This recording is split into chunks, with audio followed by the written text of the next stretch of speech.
চাচা আমাদের ভাড়াটা। তোমরা খাওয়া দাওয়া করে তারপরে যাবে। না চাচা, খাওয়া দাওয়া করবো না। হ্যাঁ, আমাদের বাড়ি অনেক দূর, লেট হয়ে যাবে। কোথায় বাড়ি তোমাদের? সন্ন্যাসী ডাঙ্গা।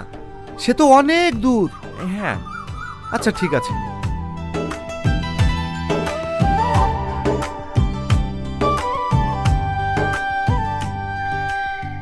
চাচা আপনি মনে হয় ভুলে 500 টাকা বেশি দিয়েছেন। ওটা ভুলে দিইনি, আজ আমার একমাত্র মেয়ের বিয়ে, তাই খুশি হয়ে তোমাকে দিয়েছি।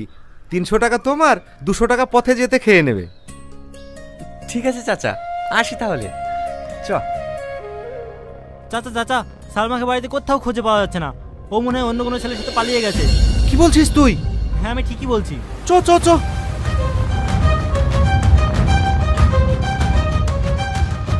শুনলি তো কি বললো? যে বাপ এত কষ্ট করে মেয়ের বিয়ে দিছে, লাখ লাখ টাকার জিনিস কিনছে, আজ দেখ সেই মেয়ে বাপের মুখে চুনকালি মাখিতে চলে গেল।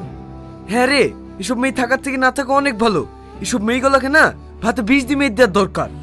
তুই ঠিকই বলিস। চ।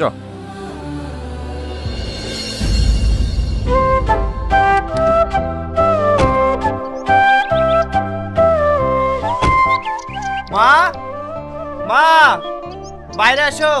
হ্যাঁ আসছি। তুই তিরপলটা গোছা, ঠিক আছে?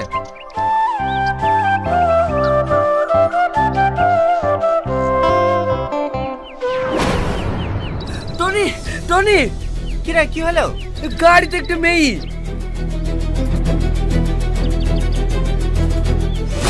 কে তুমি?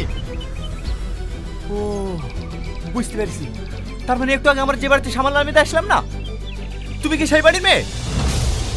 হ্যাঁ। নামো শিগগিরই। কি হলো, দায় থাকলি যে? নামো।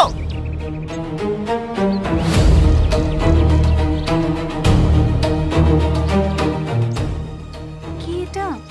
সামাল দিতে কিছু